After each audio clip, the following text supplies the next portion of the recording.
A'udzu billahi minasyaitonir rajim. Bismillahirrahmanirrahim. Alhamdulillahi rabbil alamin wassalatu wassalamu ala sayyidina Muhammad wa ala alihi wa sahbihi wa man tabi'ahum bi ihsanin ila yaumiddin. Wa ba'd. Assalamualaikum warahmatullahi wabarakatuh.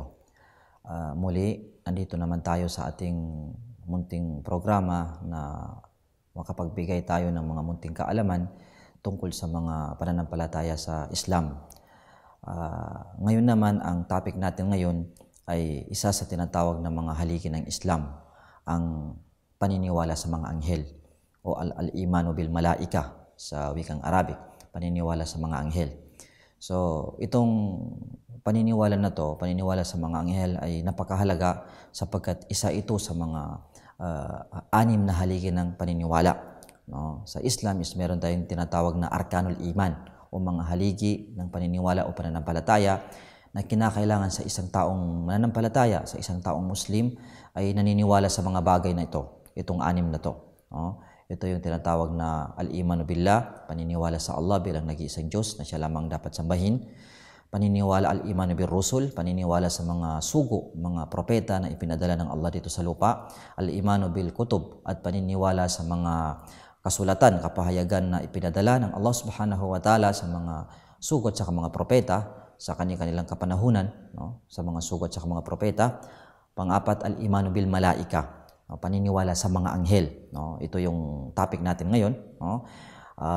Panglima is paniniwala sa kabilang buhay, paniniwala sa tinatawag na kabilang buhay o yung araw ng paghuhukom, buhay pagkatapos ng kamatayan.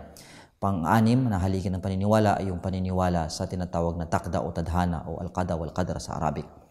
So dumako tayo sa ating paksa. Ito po yung tinatawag na al-imanu bil malaika, paniniwala sa mga anghel. So ang mga Muslim, tayong mananampalataya, ay naniniwala tayo sa mga anghel.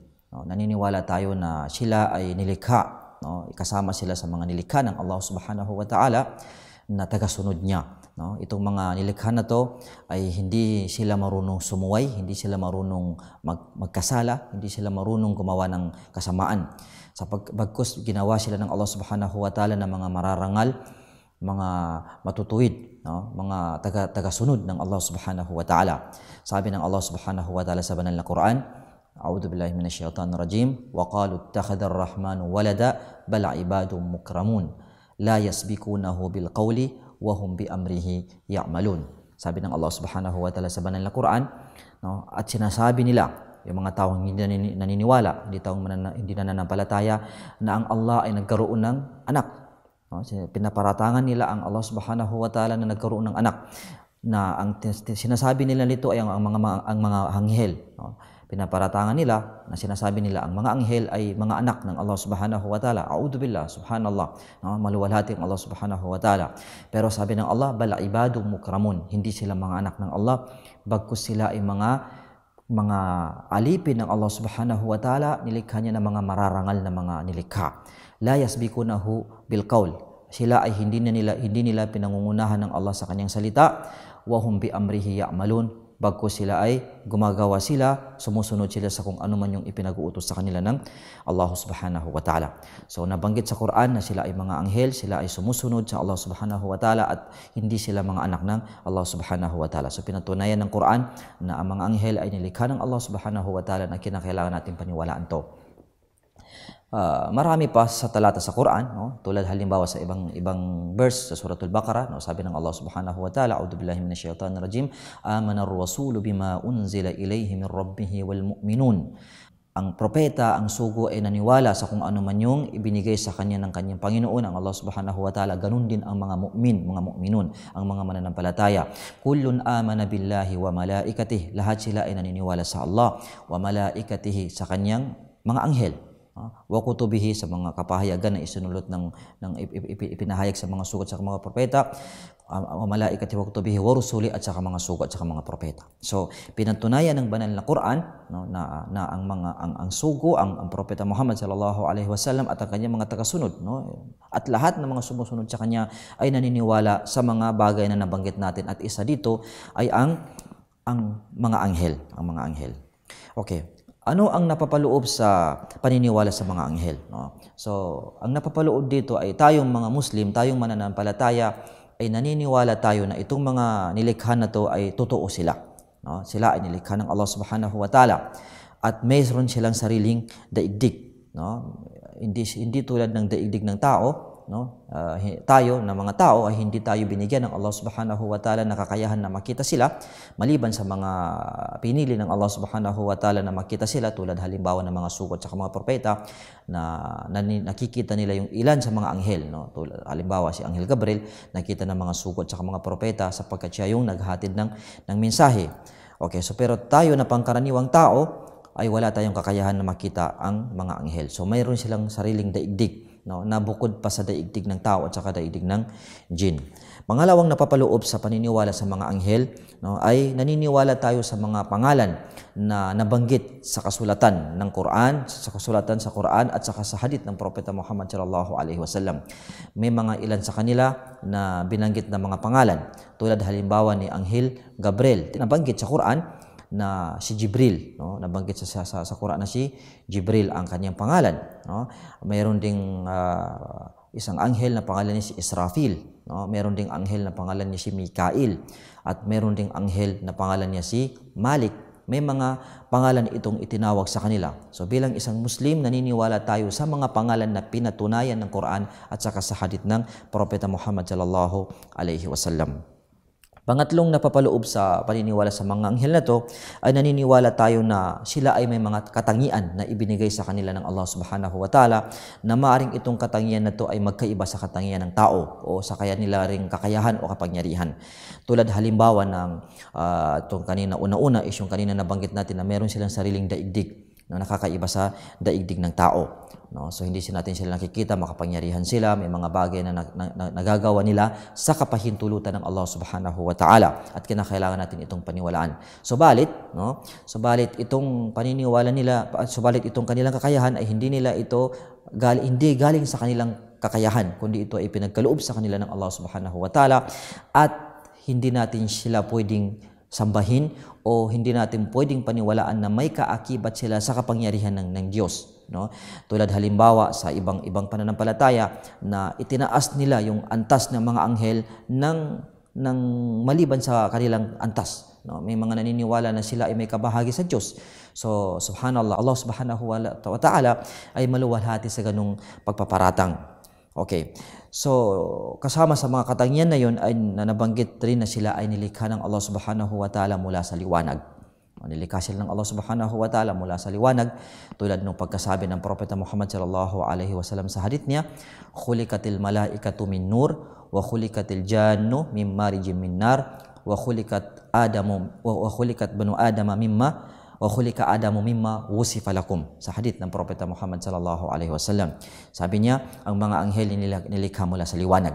Yun yung kanilang likas, no? At ang mga jin naman ay nilikha mula sa apoy, at si Adan ay nilikha ng tulad ng paglalarawan sa inyo. Ibig sabihin ay mula sa lupa o sa alikabok. So yun po yung kanilang likas na pagkalikas sa kanila ng Allah subhanahu wa ta'ala, nilikha sila mula sa liwanag. Kabilang sa mga pinapatunayan natin sa kanilang mga katangian ay sila ay may mga pakpak. Sila ay nilikha ng Allah subhanahu wa ta'ala na may mga pakpak, at magkakaiba yung kanilang mga pakpak. Merong 2, 3, 4, depende sa kung ano yung nakasaad na ikinuwento sa atin ng Quran o sa hadith ng Propeta Muhammad sallallahu alaihi wasallam. Sabi ng Allah subhanahu wa ta'ala sa banal na Quran sa surat Fatir, "A'udzu billahi minasyaitonir rajim. Alhamdulillahi fatiris samawati wal ardi ja'ilil malaikati uli ajnihatin mathna wa thulatha wa ruba' yazidu fil khalqi ma yasha. Innallaha ala kulli syai'in qadir." Ang papuri ay sa Allah subhanahu wa ta'ala lamang, na siya ang nagpasimula sa pagkalikha sa kalangitan, sa mga kalangitan at sa kalupaan, na nilikha niya ang mga anghel na merong mga pakpak. Uli ajnihat, may mga pakpak, mathna, 2, thulatha, 3, wa ruba, 4, yazidu fil khalqi ma yasha. Ang Allah ay dinaragdagan niya ng marami pa ang kung sino yung nais niyang dagdagan sa pagkalikha.